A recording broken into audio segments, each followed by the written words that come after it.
All right, folks, time for our second live hour News One Now on TV One. Our stories. U.S. Senate welcomes newly elected members, but will they hire black folks, Latinos, and others? There's a diversity problem on Capitol Hill, and we're not just talking about those people who are elected. We'll discuss that next on News One Now. Will activism be the path forward for Black America in the Trump era? We'll talk with Tef Poe, co-founder of Hands Up, about that as well. Look forward to that. Plus, how the election victory of Donald Trump is heating up the battle for women's reproductive justice. We'll talk with sexologist Michelle Hope. And of course, What the Hell Thursday. We got some crazy stories lined up for you. Plus, our question of the day in the second hour: who should win the NAACP Image Award for Entertainer of the Year? Y'all ready for more heat? I think the panel is. It's time to bring the funk. News One Now on TV One.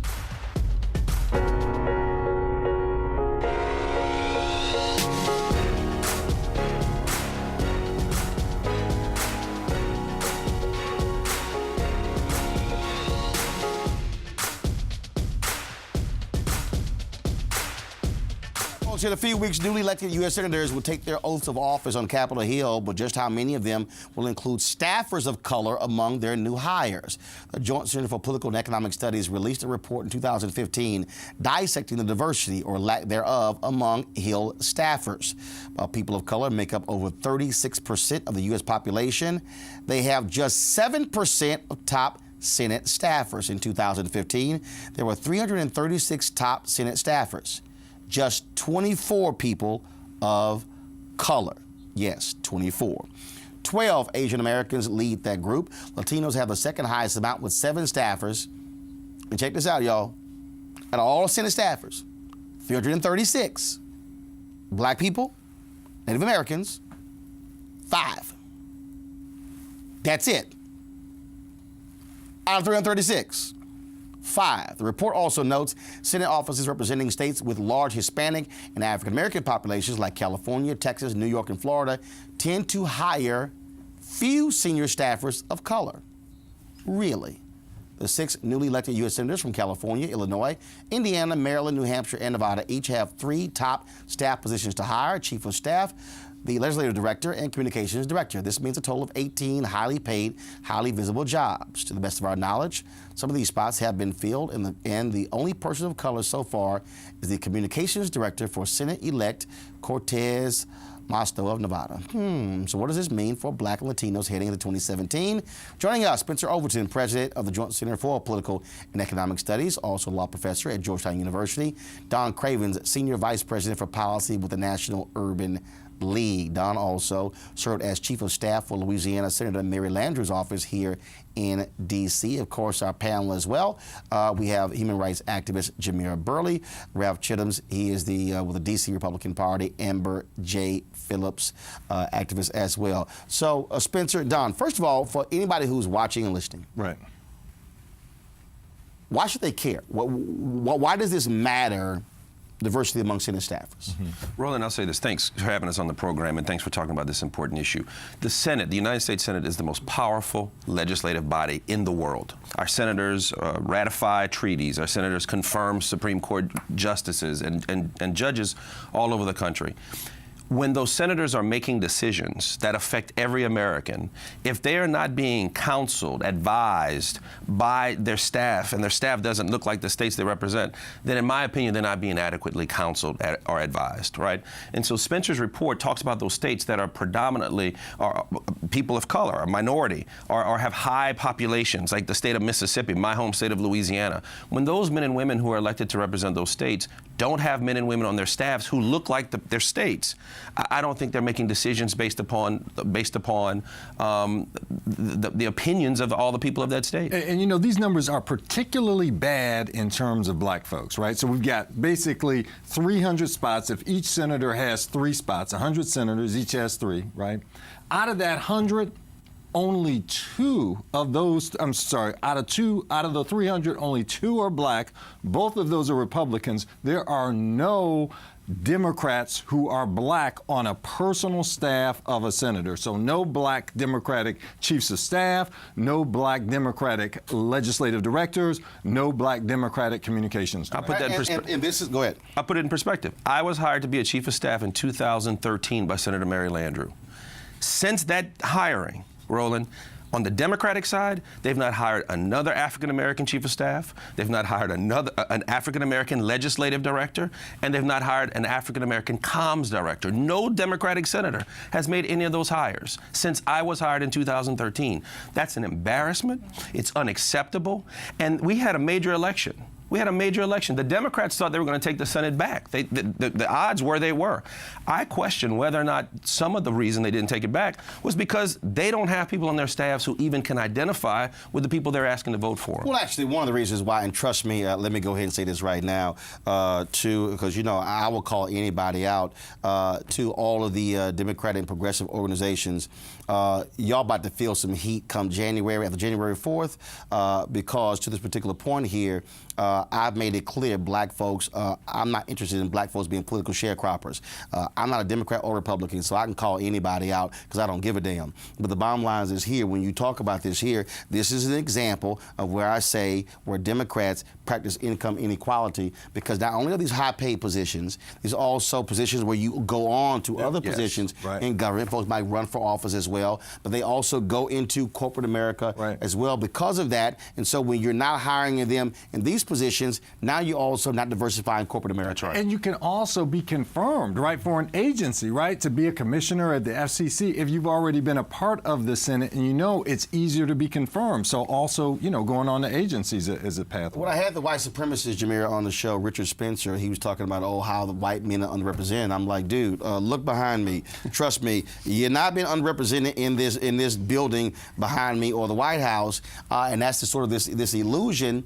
And this is an example of what I keep trying to talk about in this country, how we are frozen out of positions of power. And not just the position, but it's the position after that that also impacts it. Because if you're an African American and you're a senior staffer in the Senate, then you are in a small minority, and then all of a sudden you now get opportunities. You can also expand the field when you go somewhere else. No, I fully agree, and I think it starts not just with the hiring process of staffers on the Senate and the House. It's also about internships. Like when you think about who has the ability to come to Washington, D.C. to actually get Hill experience, it's not minorities, it's not young people who parents have to help to support them through their college education. So we have to start at the very level of even internships. Like the White House has internships, but I knew black people who couldn't do a White House internship because they couldn't afford to live in D.C. and work full-time with no income. So we have to start from the very bottom. Hold on, let me say this here. Hold on, before you make that point. Right. Because this is also what happens, and it's happened at the town hall we did in Ohio when I challenged Hillary Clinton on the issue of trade jobs, skill jobs. And I'm like, no. I don't want to hear about apprenticeship. No. There are black people who right now who are qualified for the senior positions. No, I fully agree. Right. No, what I'm saying is what happens though is folks back here will automatically go to the intern, which is the bottom of the ladder, which means that, oh, that's a 10, 12-year process. Yeah. No. I'm saying there are people who can do the job right now. Right. That's absolutely right. And in terms of, go back to this Democratic piece, right? Look at a state like Maryland. Chris Van Hollen, right? Maryland, 30% African American. Democratic primary, about 40% African American. Van Hollen received all these black endorsements from county executives, et cetera, over Donna Edwards, who is black, right? Chris Van Hollen is here.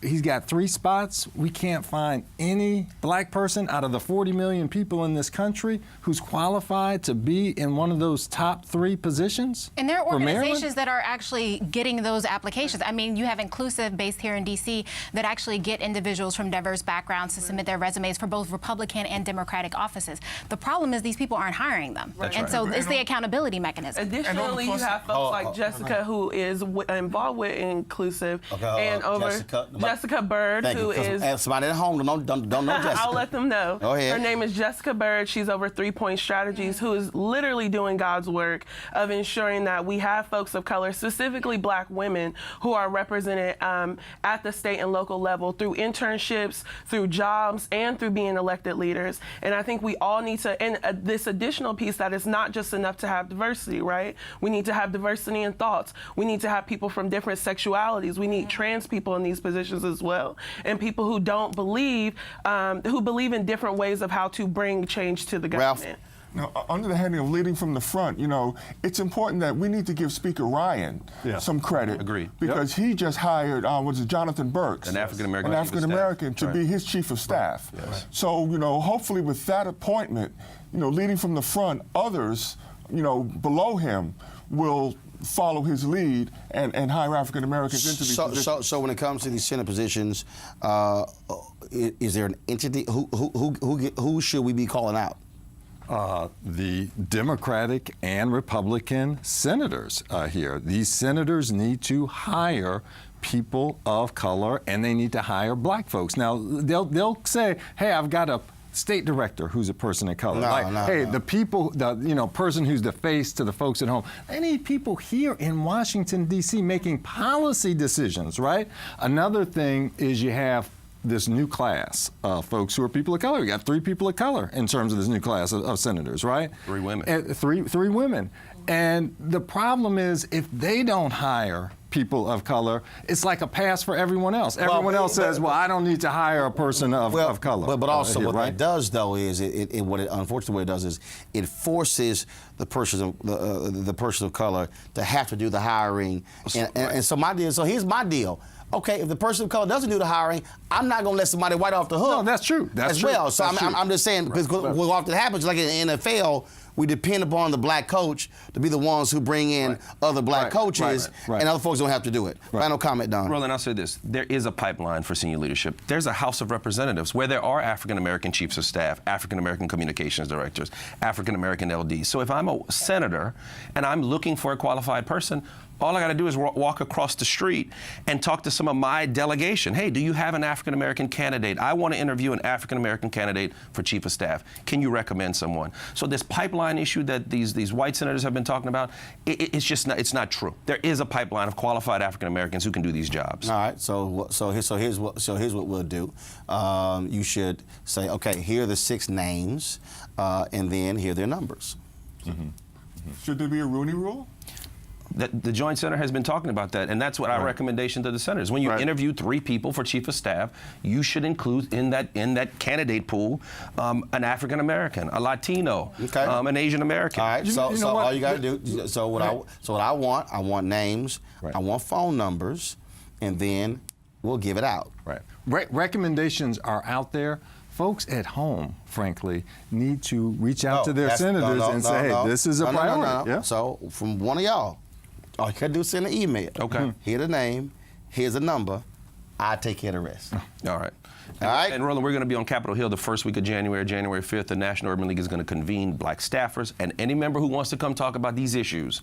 And we're going to bring the discussion. As you said the last time I was on this program, Black folks have to start holding these elected officials accountable. Simple as that. Gentlemen, thanks so much. I appreciate it. Thanks. Coming up next on News 1 Now, we'll hear about the battle for women's reproductive rights with a Donald Trump as president. What will that mean? We'll talk with sexologist Michelle Hope. Also, Tepo will join us talking about the path forward for activism in the Trump administration. And our question of the day, who should win the NAACP Image Award Entertainer of the Year?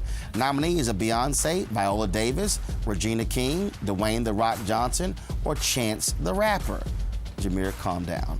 The number to call is 855-301-1583, 855-301-1583. We'll take your phone calls on that later in the show. 14 after the hour, News 1 Now on TV 1.